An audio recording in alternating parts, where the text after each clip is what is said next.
Excellent. Thank you all for your invitation to speak with you, and for all of the hassle I put Abuna Anthony and Andrew and Amir through with the shifting of my schedule, etc. I'm glad to be with you. We'll be kind of focusing on the early Middle Ages, or early part of the Middle Ages, over 2 lectures today and God willing a subsequent one. First, I want to just discuss, the importance of studying the Arab era, because this is one of the areas that is sorely lacking, and in many ways for all the wrong reasons. There's a lot of facts that seem to be taken for granted, and some of them are kind of uncomfortable truths to some extent. But we have to keep in mind that our church and our community has lived under Islamic rule more than any other, since the 7th century, since 640 until today. That is almost 1,400 years. That far eclipses the period in which we were living under Byzantine rule. A lot of the problems and a lot of the hurdles are hang-ups that we kind of have that are of our own making. We have a lot of conceptual issues that simply do not mesh with the historical facts of the matter. And hopefully, through this series of lectures, this will bring greater attention to this kind of the post-Chalcedon era in general. But Chalcedon is one of those issues where you have kind of this popular notion that at Chalcedon, our church separates from the Byzantines, and to some extent, we kind of turn off the light and we turn it back on again with in the 20th century with Pope Cyril VI. And for those that are a little bit better read, well, it's 19th century with Cyril IV. And that simply is not true. That simply is not true. That there is no separation from the body of Christendom or other Christian confessions after Chalcedon. If anything, there is a great deal of exchange and encounters in those centuries after Chalcedon, trying to reconcile and heal that schism. Another problem we have is this issue that it's, once we get into the Arabic conquest and the era after it, that it's Arabic and Islamic, and even the theology carries a lot of Arabic and Islamic connotations, so on and so forth. And again, this is a problem or an issue of our own making, because I'm willing to bet that nobody has ever criticized the patristic fathers for having too much Greek philosophy in their writings, or the fact that the absolute bulk of of all of our theological terminology when it comes to Christology, when it comes to the Trinity, so on and so forth, the absolute majority of that language and those terms, they were coined by pagan Greeks first, hundreds of years before there was even Christianity, and yet they were used by the Christian fathers. And when they were lacking or giving a meaning that wasn't intended, the Christian fathers changed those meanings and altered those meanings. And in the Middle Ages, we find kind of a very similar dynamic. Yes, the terms are Arabic. Everybody was speaking and studying in Arabic.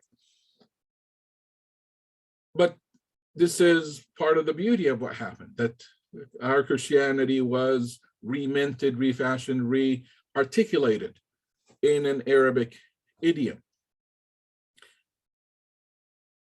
If anything, that shows us the perseverance of the church, but also how doctrine is not bound to a certain language, a certain culture, or a certain time frame. This is something that is ongoing.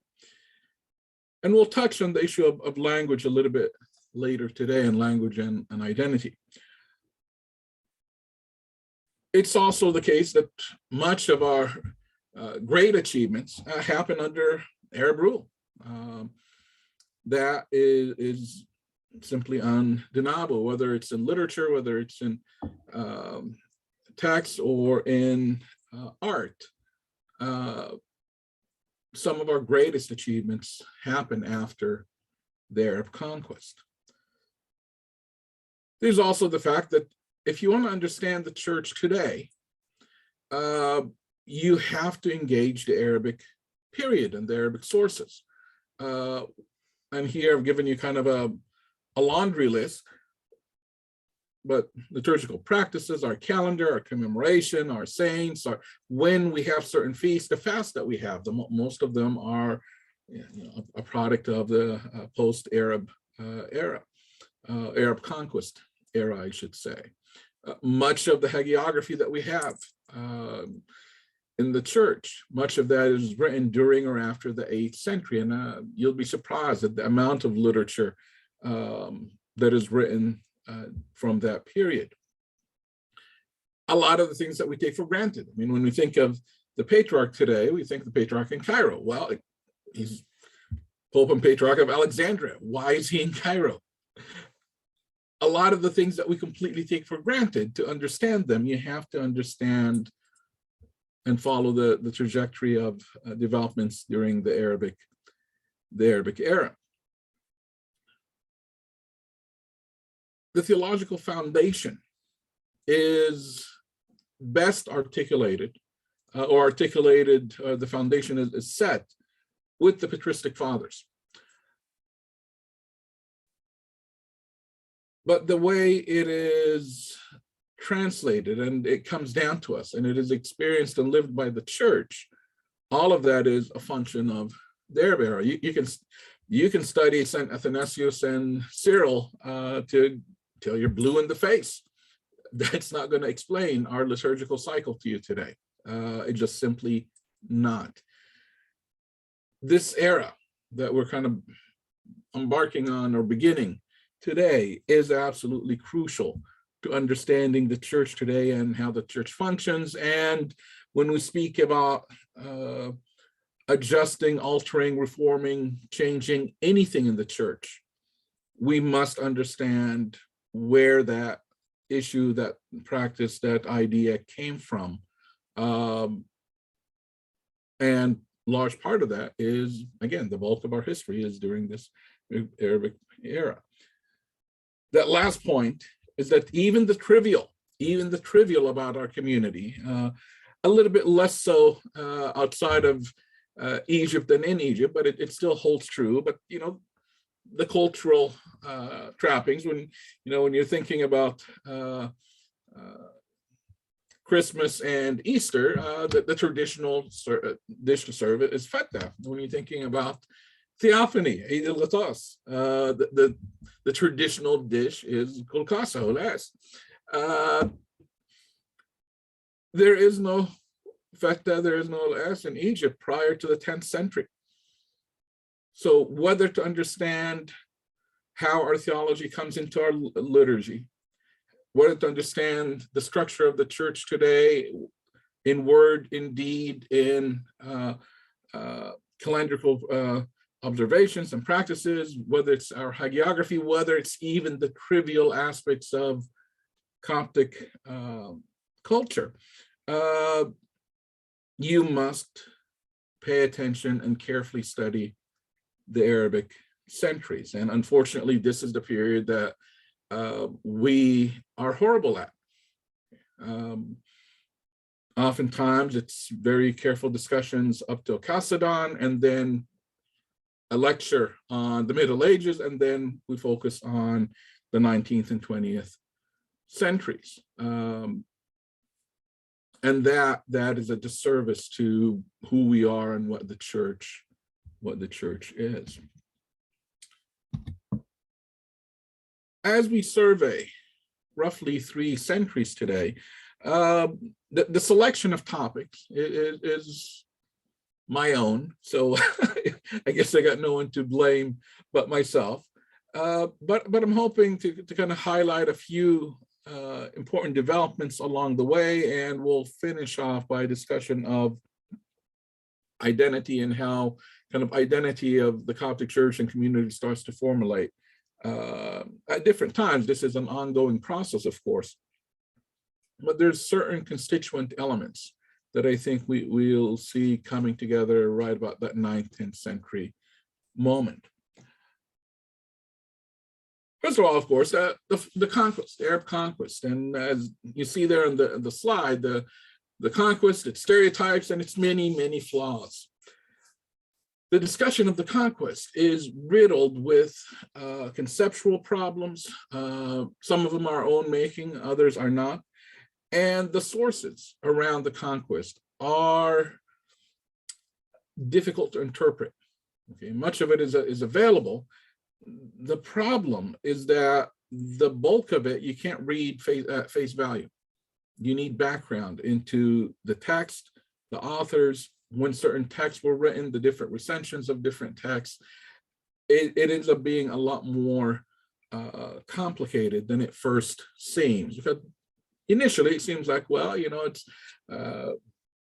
here are the 5 sources that discuss it. We'll read it, we'll integrate them, and behold, we understand what happened in the conquest. It's much more complicated than that. What are some of the stereotypes and the things that we have to be weary of? One of these issues, and I'll come back to this again because this is something that we can trace with a fair deal of certainty, are the views of the Byzantine Empire. Okay. This notion that we had the Copts versus the Melkites versus the Arabs, and you have the Copts versus the Byzantine Empire. Much of that makes a lot more sense when that paradigm, that interpretive paradigm, was put together in the 18th and 19th century in particular, where you did have an empire controlling Egypt, the British, and you had all of this issue about colonialism and anti-colonialist movements, so on and so forth. And part of the problem is that much of that point of view is anachronistically projected back onto Egypt in the 7th century with this idea that you had the Copts and Egypt is under Byzantine control, and some even use the word imperialism and so on and so forth, and that Egypt was kind of occupied. I'll come back to this in a bit more detail in a few minutes. The problem with that point of view is that it works out great if you're discussing the British in Egypt.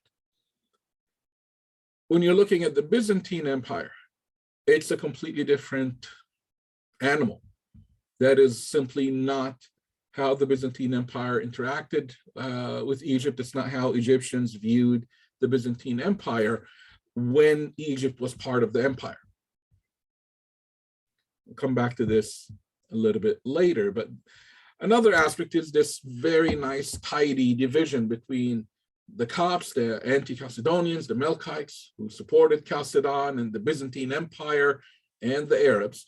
And the idea, of course, is that the Copts are not supporting the empire. It's a nice, tidy breakdown. But again, it's far more ideological than historical. When we look at the actual historical evidence from this period, the picture we get is far, far more complicated than that. We have Melkites who are fighting against the Arabs. We have Melkites who are helping the Arabs. We have Copts who are fighting against the Arabs. We have Copts who are helping the Arabs. We have the Arab army having some Greeks and Christians in it. It wasn't purely an Arab Muslim army, not at that very early stage. So the actual historical situation is far more complex and far more interesting from my perspective than this very stale narrative that we are kind of become used to. With regards to the Arab conquest and violence, you see this on and off. One of the things that tends to be left out of the discussion, and I don't want to sound crass, one of the things that's left out is that it is a conquest. A conquest of anything. It's a military endeavor. There is violence. There are soldiers on both sides fighting, so on and so forth. The fact that some individuals are hurt in such a military endeavor, that's unfortunate, but it's not unexpected. The amount of violence in the Arab conquest is really not atypical when we look at conquest anywhere else by any other peoples. And sometimes, you come across text and lectures and what have you that kind of make it seem like the Arab conquest of Egypt was especially violent or the like, and that wasn't really the case. The most vicious, most violent military engagements in the pre-modern world were by Mongols, and they weren't Muslims, they weren't Christians, they were shamanists. They worshiped nature deities. Overall, there was restraint, relatively speaking, within the Muslim conquest. It was not just simply mayhem and destruction for the sake of mayhem and destruction. In general, with most conquest accounts, whether it's Roman, later on Byzantine, Arab, what have you, you do have something of restrained violence. Whenever you have an empire trying to take over a region, especially a very prosperous region like Egypt and Iraq, another example, they fully understand that if you kill a farmer, that farmer is not going to be able to work their land. They're not going to be able to pay you taxes for the next 30, 40 years. That if you destroy a mill, you won't be able to charge people for using that mill for the next 20, 30 years. There is violence, but it's always controlled violence with these sorts of conquest where the territory is sought out. In the early period, Muslim-Christian relations in the first 50 years are a little bit difficult to describe, in that the Arabs simply had a lot on their plate. The Arabs were interested in taxation, efficient taxation. As far as they're concerned, the populations they were ruling were predominantly Christians and Jews. They paid their taxes and everything was fine, and you move on. They were much more focused on controlling the regions that they conquered, on figuring out the administrative apparatus within those regions. And they were very much aware of the fact that they were thousands controlling millions. The last thing on their minds was really to spread Islam or engage with the population as such. We do find a shift, and I'll come to that momentarily, in which after that initial phase, then they start taking much more careful accounting of who are the peoples they are ruling, which Christian confessions are dominant in which regions, which ones are dominant in Syria as opposed to Iraq, as opposed to Egypt, so on and so forth. And then that brings about certain shifts in policies. But initially, a lot of these Christological discussions that, if you're not initiated into them, are bewildering. And if you are initiated into them, they are equally bewildering. You can imagine being that first generation of Arabs just throwing their hands in the air. These points between anti-Chalcedonian, pro-Chalcedonian, discussing the two natures and the one nature, and what do you mean by nature? And that is completely above their head. They, as far as they're concerned, they're all Christians. They pay their taxes. There won't be any problems. Let's move on to other things. After that initial 50 years, then the relationship is, well, it shifts. It shifts at different points in time, and it's very, very difficult to give any sort of blanket statement for the relationship in Egypt between Christians and the government. The overarching or the general arc of the relationship is going to be going in a negative direction. If you're looking for comparing the rights and standing of the Christians in the 9th century as opposed to the 14th century, or you may even argue the 16th or 18th century.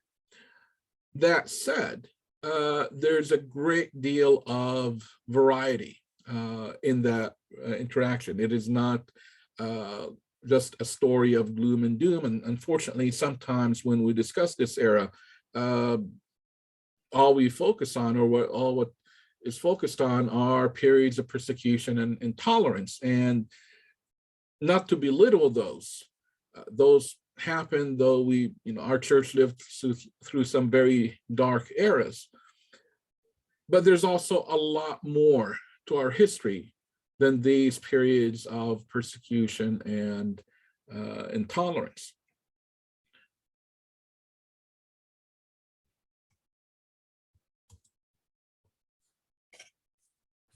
One of the first major points of transition or shifts that we come across, we can date it to the reign of Abd al-Malik ibn Marwan in Egypt. He is the governor. He is ruling for a good solid 20 years. And he is the brother of the ruling caliph, Abd al-Malik ibn Marwan. Abd al-Malik appointed his brother,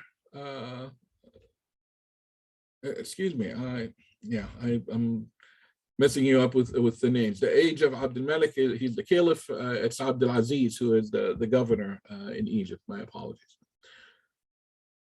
Well, Abd al-Malik gave the governorship to his brother, Abd al-Aziz, and he let him kind of deal with Egypt as his own, something almost like a fiefdom. It's his own little kingdom. Now, Egypt, of course, is not all that little, and it's extremely prosperous. But this period in which Abd al-Malik is the caliph and Abd al-Aziz is the governor is a very important point of transition for our history. We don't have a lot of government interaction with the church prior to that. That shifts with Abd al-Aziz in that initially, Abd al-Aziz has a very harsh policy with the church, and the history of the patriarchs mentions a couple of discriminatory edicts that he passes. But the relationship very quickly changes. And it changes due to a dynamic that we actually can trace quite well between Patriarch Isaac, and he's ruling for a very short period, but this appears to be the linchpin in which that relationship changes. Patriarch Isaac and Abd al-Aziz, the governor, are on very friendly terms, and even though initially there were misgivings and there's what can even be described as persecution at the very beginning of that reign, very quickly changes. Part of it is that Abd al-Aziz becomes more amicable to Isaac, and Abd al-Aziz has two secretaries, one named Isaac, not to be confused with the patriarch. This is a secular individual. But Isaac and Athanasius, his top two secretaries, are anti-Chalcedonians. One is Coptic, the other one is Syrian, and both anti-Chalcedonians. And this now begins a shift in his attitude towards the majority Christians in Egypt. And it leads to a period of somewhat prosperity for the church. Keep in mind that one of the prevalent sort of mistakes that you'll find in a lot of literature is this idea that, again, following the old paradigm, that, well, the Copts were alienated from the empire, they helped the Arabs conquer Egypt, and as a reward, the Arabs gave a whole bunch of privileges to the Copts once they were in control of Egypt. We don't have the time to get into each one of these aspects, but each one of them is problematic. But what we can say is that in that first 50 years, there were new prerogatives given to the church. There were freedom that was given to the church. But the bulk of it was just simply lifting Byzantine prohibitions. It wasn't the Arabs favoring the Copts. It was simply the Arabs not enforcing old Byzantine regulations. You don't find any sort of quote unquote favoritism per se until you get to the reign of Abdulaziz, and then there's some aspects that appear to be kind of privileges that he extends to the church. Here I want to highlight the role of Ishaq, Isaac, and Athanasius. These are lay elites, and their role at that time cannot be underestimated. And when you look at our history, the role of secular elites tends to be taken for granted. But when you look carefully, they are very, very important. In some periods, a lot more than others. But in many ways, because the history of the patriarchs focuses more on the patriarchs than anybody else, even though there's a great deal of diversity in there. And also keep in that we kind of have a skewed perception of this. The other issue that we have is that right now, currently, we are living through a period that is extremely clerical. This is one of the most clerical periods in the history of the church and the community. And we tend to kind of project that back. We kind of see the patriarchs as making all of the decisions for the community at all times, at all places. And in some aspects, they did, but in many, they didn't. Okay, the historical situation is far more complicated than what we kind of grew up in, or the current generation grew up in. And as a matter of fact, even the situation of the church and the relationship between the laity, the church, clergy, so on and so forth, just as recently as the 1940s and 50s, fundamentally different than what you find today. So we don't even have to go back a millennium or so to see diversity in that dynamic. But keep that in mind, that the role of secular elites, non-monks, non-clergy, in the history of our church is quite important. And there is no shortage of incidents and periods in which they were the leaders of the church, and especially under the late Ottoman period. The late Ottoman period, the lay arachna of the church basically controlled everything in the church, including patriarchal elections, including who is appointed to which bishopric. It's also at this point, this age of Abdul Malik, that we have the transition from archbishop to patriarch.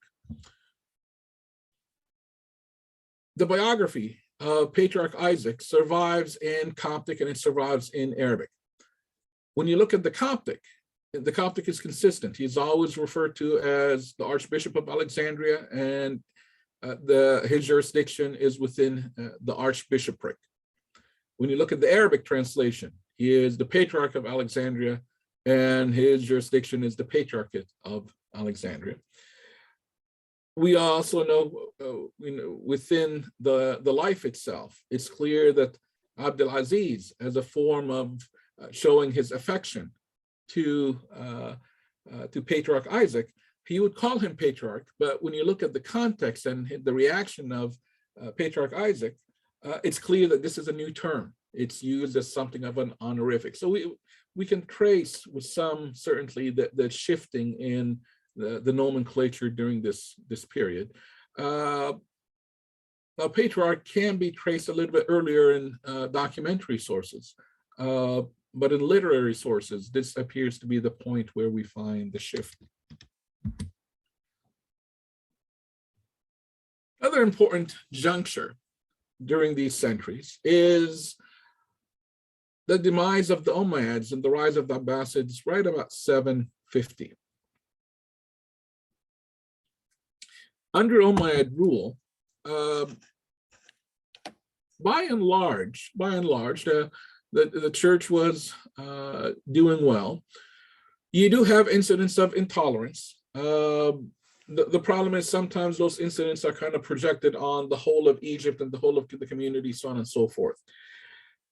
Reading the history of the patriarchs takes a great deal of care because you have to contextualize what is happening there. Just because there is turmoil between a bishop and a governor, that doesn't necessarily mean that this is a problem all over Egypt. In some cases, it's a problem between a bishop and a governor. To what extent these issues are magna or spread to a region, let alone to all of Egypt, that has to be taken with a grain of salt and really has to be proven, not assumed. By and large, the Umayyads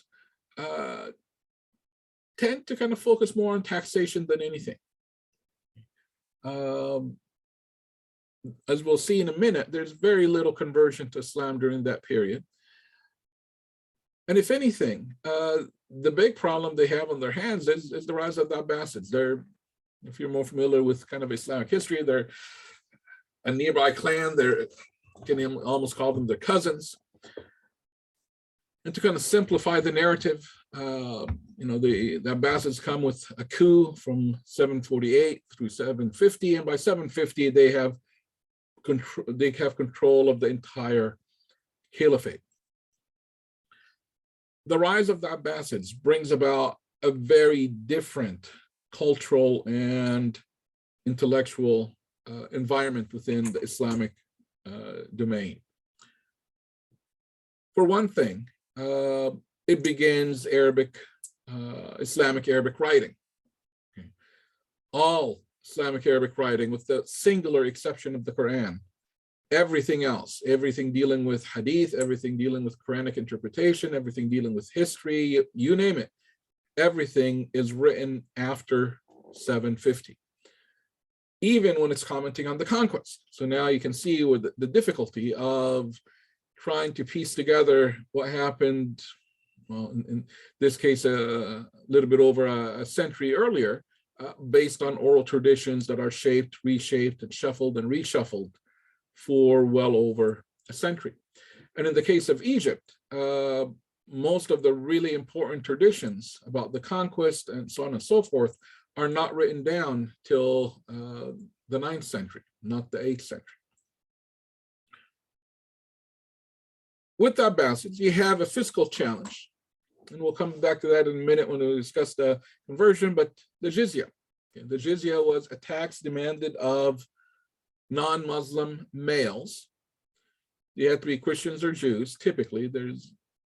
Now we don't need to get into the more technical aspects of it, but where Egypt is concerned, Christians and Jewish males paid the jizya, roughly between the ages of 14 to 60, or in some cases 65.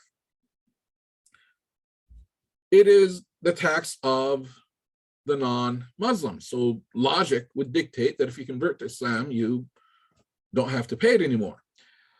The problem is that under the Umayyads had such an Arabic emphasis on the notion of what Islam is, that for them, if you converted to Islam, that's great, but the very fact that you're not an Arab, you still have to pay the jizya.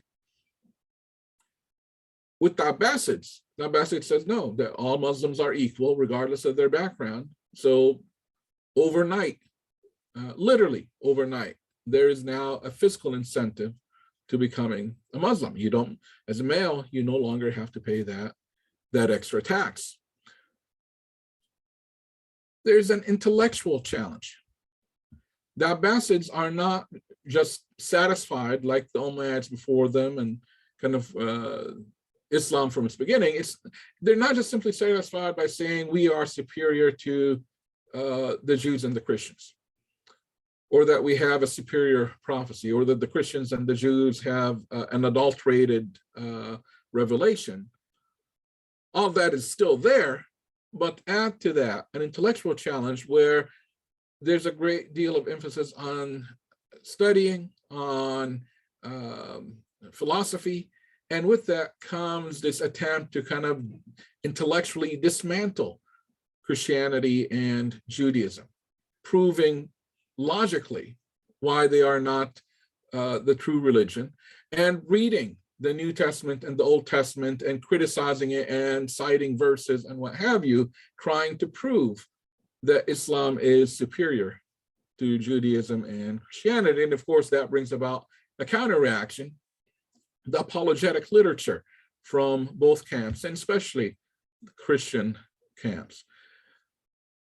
But prior to the Abbasids, you didn't really have that intellectual challenge to Christianity. It was just simply, you know, the Islamic view that, well, the Christians associate somebody with the one God, and that their revelation is corrupt, and Muhammad presents the pure religion. But they don't go verse by verse trying to convince Christians that they are wrong. This is a very different intellectual atmosphere altogether. I will dispense with the structural for the moment, but I do want to point out the deceptive timeline. The Abbasids on paper are ruling for a very long period. In Egypt, by the time we get into the late 9th century and definitely into the 10th century with the rise of the Fatimids, and we'll deal with the Fatimids next time, Egypt is separated from the Abbasids. And in general, by the time you get into the 10th century and after, that massive caliphate has fragmented into a multiplicity of ruling houses. And by the 10th century, the Abbasid caliph, who was once very powerful, very rich, has become almost a prisoner within his own palace, and is literally bankrupt and has no army to protect him. So the dates for the Abbasids are kind of deceptive. As we're kind of going through history, I do want to comment quickly on what are called the Coptic revolts of the 8th and 9th century. This is one of those things that has gained a lot of ink. There's a lot of literature about this. This is also something that I've looked at and quite thoroughly and published on. The problem is just really that it's an unfortunate designation. Coptic, keep in mind that Coptic in the Middle Ages can indicate the Christian confession, the Christians of Egypt, but it's also the everyday Arabic term for Egyptians. The so-called Coptic revolts are just simply that. They are agrarian revolts. Kind of the circles in red there provide you with the location, and kind of I'm tried to make it so that the size of the circle kind of indicates the magnitude.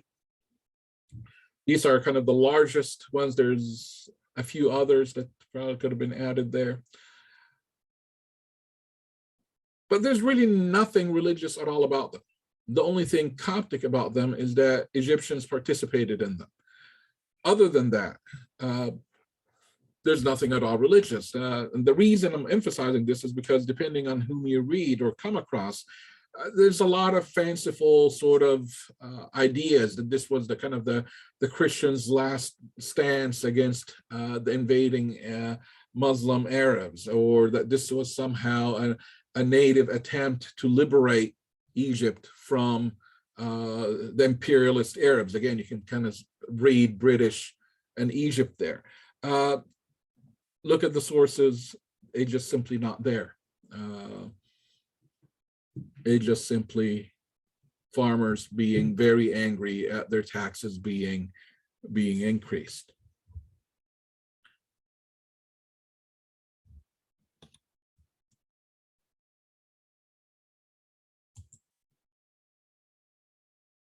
There is another aspect to them that it's culturally important, but just for the sake of time, we'll dispense with that. We'll, if need be, we can circle back to it again during the question and answer period. Conversion. One of the major topics for this period is conversion. The early period, and the early period here definitely through the Umayyads and the year 750. We have very, very minimal conversion to Islam. We have to keep in mind a couple of things. When it comes to religious conversion, we do have to separate the act from the process. Conversion is not just simply somebody wakes up one day and says, you know what, I'm converting to Islam today, or I'm converting to Judaism today, or what have you. It's usually a process where the culminating event is some sort of act or ritual of conversion, but nobody wakes up one day and just says, hey, out of the blue, I'm going to convert. There's always a process there. One of the topics that comes up frequently is whether or not there's enticement or force in conversion, and this idea that there was forceful conversion in Egypt. In Egypt, during this whole period, there is no forceful conversion. We have exactly 4 incidents, and those are well documented, or 4 periods, I should say, in which force is used to get somebody to relinquish their faith and become a Muslim. Overwhelmingly, and we'll see this kind of when we in the next slide where we discuss kind of conversion and kind of the long term.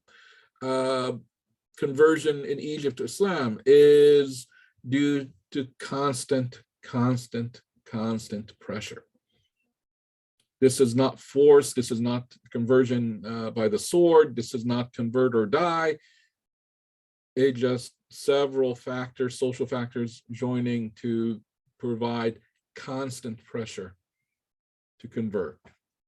And I'll get to the details in a minute. What we do find in the early period is that a lot of the Christian factions and Christianity on the eve of the Arab conquest was very fragmented. We have a lot of small groups and schismatic groups that had grown up over the centuries between Chalcedon and the Arab conquest. And what we see during the early Arab period is that most of these groups are reconciled with the Coptic Church, where you end up after this period with the Coptic majority, the Melkite minority, a Jewish minority, and the Muslim populace. Depending on how you enumerate them, you're looking at at least 10 different factions on the eve of the conquest, with most of them during that first century of Islam joining the Coptic hierarchy or the Coptic confession through one means or another.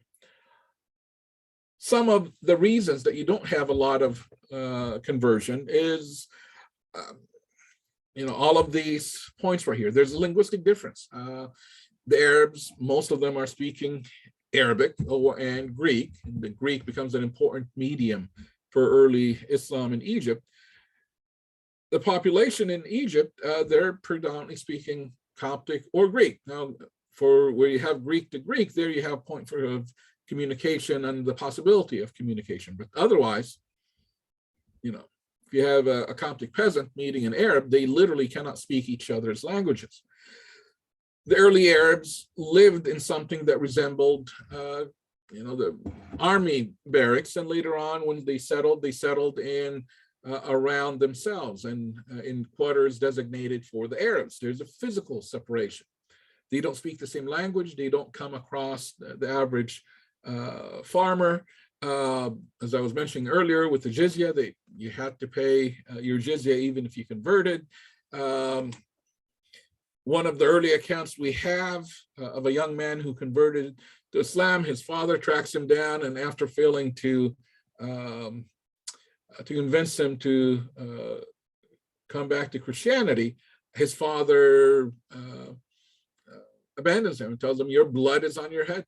I no longer have a son." There were very serious social repercussions to conversion to Islam early on. Whether you look at it linguistically, as far as physical separation, as far as the fiscal incentives, so on and so forth, everything was stacked against conversion in the early period. And add to that the fact that the Umayyads really weren't looking for converts. It's the Abbasids that change that dynamic altogether. The tipping point in Egypt, I should say that with the rise of the Abbasids, you also have a change in the fiscal policy. By that point, you also have the settling of Arabs in many places in Egypt, where now even the average farmer is having greater contact with Arabs and Arab Muslims. The Arabic language is spreading. A lot of these hurdles are overcome in the span of the 9th and definitely in the 10th century. Scholars argue about when exactly did Muslims outnumber Christians in Egypt. 1,000 seems to be a good guess. Some scholars would put it all the way down into the 1300s. The 13th century, that'll be the 1200s. And actually, some do put it down into the 1300s. At the very least, however, it's clear that at least up until the year 1000, keep in mind the conquest is 740, but up until 1000, Christians were still a majority within Egypt. And at 1000, we're looking at kind of a 50-50 split. Now, this is deceptive, of course, because all positions of power and authority and all the highest positions in the military are all Muslim. But the Christians are still a very sizable community. Later conversion, you're dealing with several things. One of the most important are these dhul regulations. Dhul is usually translated as debasement. Clothing regulations, writing regulations, social regulations. The Christians are not to use the public baths.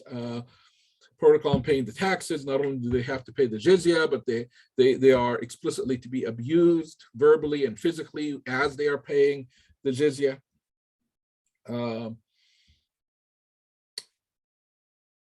One of the things that you find in Egyptian society today seems comical to those of us who are not in Egypt, but in Egypt, one of the highest insults, period, is to slap somebody on the back of their neck.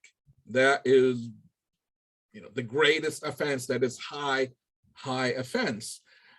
Everybody knows that, but nobody really can tell you why. Well, it goes back to the protocol of paying the jizya. One of the prescriptions was that as the Christian or the Jew are paying the jizya, one of the things that the administrator would do is slap them on the back of the neck as a sign of degradation. Now, these were not always followed. They are typically kind of enforced, and then the regulations are lax. Over time, there is a progressive sort of pattern in which early on they'll be enforced for 4 or 5 months and then ignored for 20, 30 years. By the time you get into the late 1300s and 1400s, that is going to reverse, where you have those regulations followed strictly for 2, 3 years at a time before the governors relax them. you can see where here, if you're constantly discriminated against, where with administrative purges, if you're a Christian, you're kicked out of your position unless you convert to Islam. There's this constant kind of soft persecution, soft pressure to get you to convert. And over time, that is how the community is marginalized numerically, more or less. It is not by force outright. It is not at the tip of the sword. It's having to put up with these periods of intolerance and humiliation over periods of years in some cases.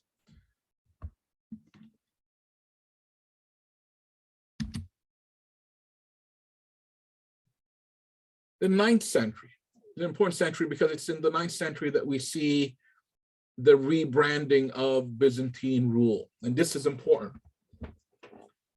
While Egypt was part of the empire,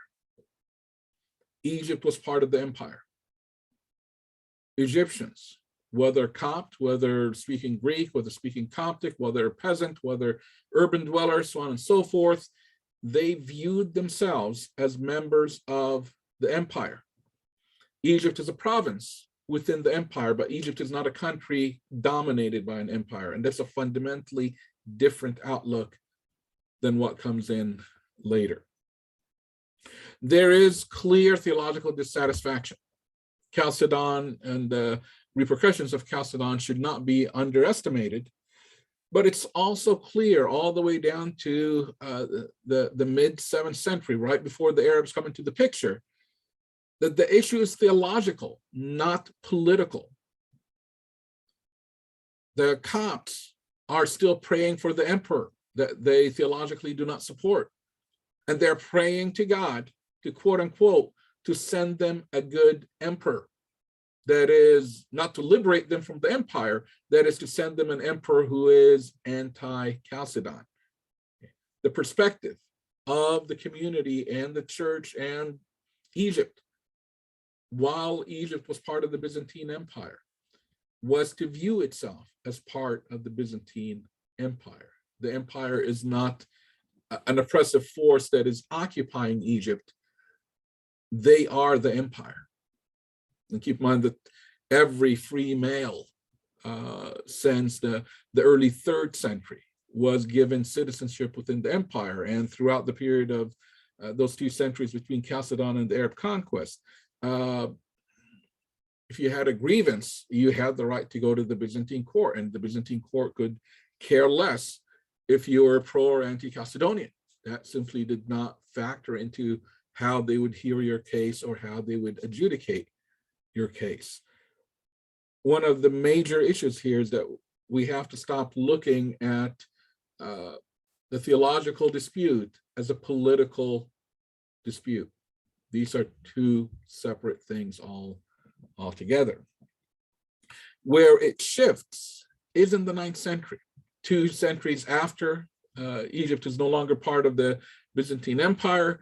At this point, for a variety of reasons, I'm starting to run a little bit low on time, but for a variety of reasons, it becomes kind of convenient to rebrand the Byzantines as tyrannical, and the Arabs are something of a kind of quasi-liberators.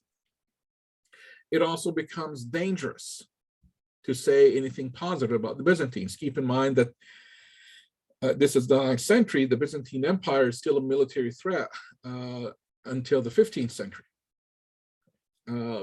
So saying something nice about the Byzantines in 9th century Egypt is dangerous. And hence, this is the period in which we find that the earlier perceptions of the Byzantine Empire, this earlier perception in which the population of Egypt is part of the empire and that the empire is not an occupying force, that those perspectives begin to change to be more in alignment with Islamic attitudes and Islamic historiography in the 9th and 10th century.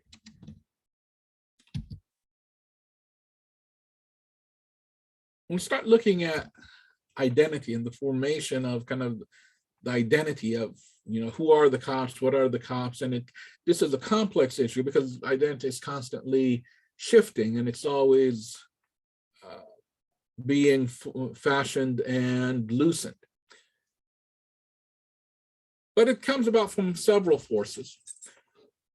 Some of them outside of the control of the Copts. We were mentioning the jizya. If you're Christian male, you have to pay the jizya. That is a discriminatory tax that identifies you as something separate. It gives you a distinct identity as you're being discriminated against. This is followed through by the concepts of the dhimma, the legal standing of Christians and Jews under Islamic law. Keep in mind that in Islamic court, I was just mentioning in the Byzantine context, they don't care if you're Chalcedonian or anti-Chalcedonian. In an Islamic court, the first question is, well, what are you? Are you Muslim or a dhimmi?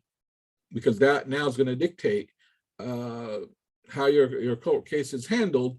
And in certain cases, especially major cases, the punishment that you would be receiving. I'll keep the communal autonomy issue a little bit later, and maybe next time we'll deal with it next time because it dovetails with a development in the 11th and 12th century. One of the most important things is a shift in language and identity, and this is one of those things that really has to be understood historically. 9th, 10th century. There's kind of a realignment of language and identity that takes place that's going to cast a long, long shadow that comes all the way down until today. And it has to deal with the three languages, Greek, Coptic, and Arabic. We have kind of a nice, very tidy breakdown between Greek, Coptic, and Arabic, pre-Chalcedon Greek, post-Chalcedon Coptic, and eventually Arabic. Greek is okay till Chalcedon, then it becomes heretical. Coptic is always the language of God. Arabic is Islamic. Historically, none of that is true. All of that is problematic. For one thing, the Greek language was always the language of theology before Chalcedon and after Chalcedon. When you look at the writings of the anti-Chalcedonian authors of not only the first few centuries after Chalcedon, but under early Islamic rule, all theological treatises are written in Greek. Into the mid-9th century, we have clear evidence that the hierarchy, those who are groomed to become bishops, that they are taught Greek on a very advanced level into the mid-9th century. When you look at inscriptions at Coptic churches into the 8th century, they are in Greek. They're not in Coptic. Liturgical use of Greek is dominant throughout that period, and in Alexandria is going to last into the late Middle Ages, where the Alexandrians insist to pray only in Greek. And these are the Copts, these are not the Chalcedonians. This idea that Greek is heretical is just simply not historical. Our theology was written in Greek, and when they stopped writing our theology in Greek, they wrote it in Arabic. Coptic is a translation medium. It's great for the scriptures, for hagiography, so on and so forth. You have very, very limited theological translations written in Coptic. By the 10th century, Greek, however, has kind of fallen by the wayside. Arabic now is the language of culture, of the administration, of advancement. And again, with this realignment of the recasting of the older traditions about the Byzantine Empire, and the Byzantine Empire being viewed as bad and Chalcedonians being viewed as heretical. It's really this idea that Greek is bad, Greek is heretical. That's an idea that you can trace to the 10th century and after, completely ahistorical. Prior to that, Greek plays a very important role within the Coptic Church throughout its history up until and through the 9th century. The 10th century, we have dual movements, and we'll discuss them at greater length next time, but Arabic and Bohairic Coptic are coming into account. And Bohairic Coptic, of course, is the dialect we use in church today. Sahidic is the older dialect. But notice that the Bohairic is not really, it's not older than the Arabic. They go hand in hand. The same time that texts are being translated into Arabic, it's the same time they are being translated from Sahidic into Bohairic. And when you look carefully at the literature and the traditions, some things are being translated from Arabic into Bohairic. This idea that Coptic is somehow pure and it's not Arabic, that again is a product of the 10th century. When you look at the history of Coptic and the kind of this idea, and church today, of course, still retains Coptic as a liturgical language, so we automatically associate it with the church and Orthodoxy and Christianity. But historically, the entire Nag Hammadi library is in Coptic. Coptic is a language. It can be used for any purpose, heretical as much as Orthodox, and as much as magic. There's a ton of magic in Coptic as well. These ideological perception of language is a product of the Coptic language, is really a product of this late 9th, 10th century moment in which identity is being reformulated. Everybody is increasingly speaking Arabic. Arabic is becoming the dominant language. People are dressing alike. They're speaking the same language. It's hard to tell who's who anymore. And it's in these moments that you start finding kind of means to find kind of a clear anchor to identity. The Apocalypse of Samuel. This is a very deceptive text because it's attributed to St. Samuel. St. Samuel lived in the 7th century, right before the Arab conquest. This text, at the earliest, is right about the year 1000, and some have argued that it could be as late as the 13th century. There, it is presenting a very selective version of Coptic. Coptic is the language of the Holy Spirit. The Coptic is the language of our fathers, so on and so forth. Arabic is that of the Hijra. Arabic, it literally says that it's a sin to speak Arabic in the church. The oddity, of course, is that, well, Apocalypse of Samuel only survives in Arabic, and some have argued that it was originally composed in Arabic. But it also leaves out the fact that at Pentecost, one of the languages the Holy Spirit spoke in was Arabic.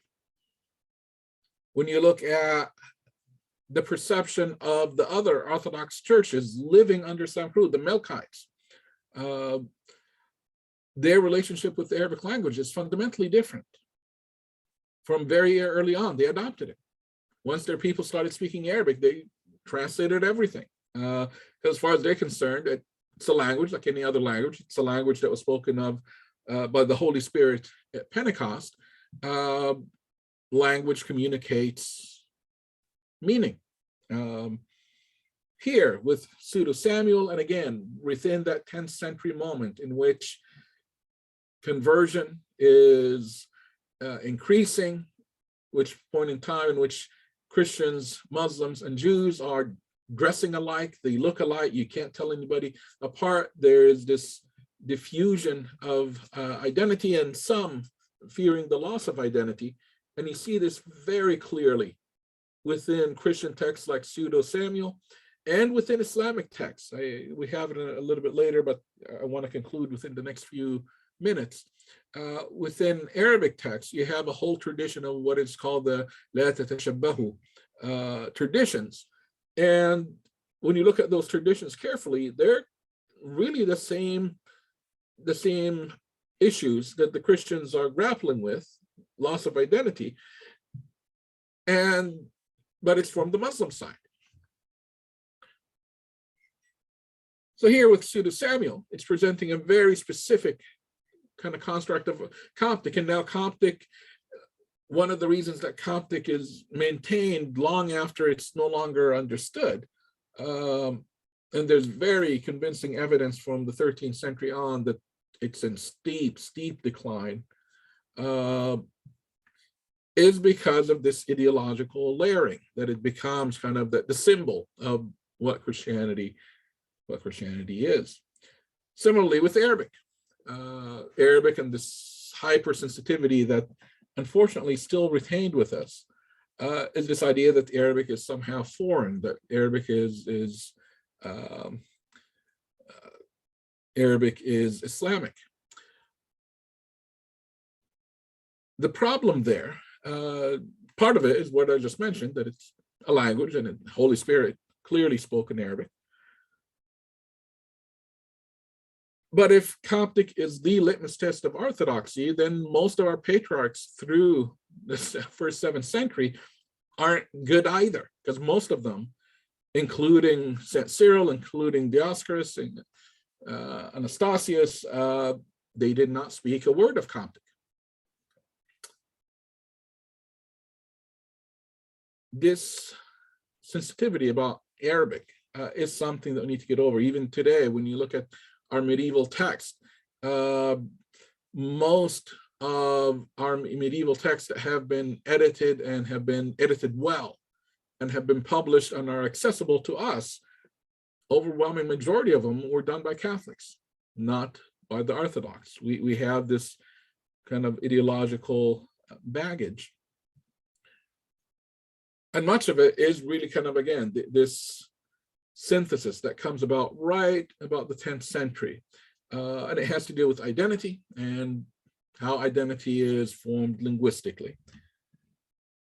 Finally,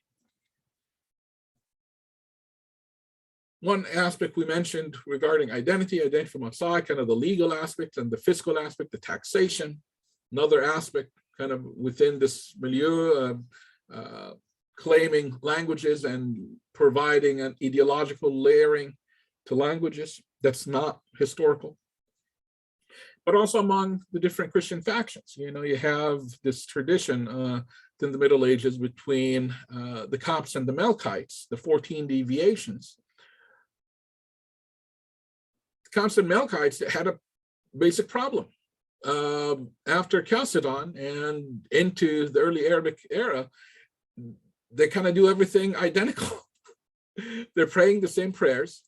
They're fasting the same fast. When it comes to the litany of the fathers of the patriarchs, then a different name is going to be said, but everything else is identical. And how do you distinguish yourself from the other when it's about two natures, one nature, and what do you mean by nature? Your average individual, illiterate peasant, no philosophical education or background whatsoever, how are you supposed to relay all of that to them? You need very practical things. And hence, when you look at the 14 deviations, none of them focus on theology. It's all about practices. It's all about when to fast and not to fast. And they fast that week, we don't fast, and vice versa. They enter the church with shoes, we don't. All of it is very, very tangible.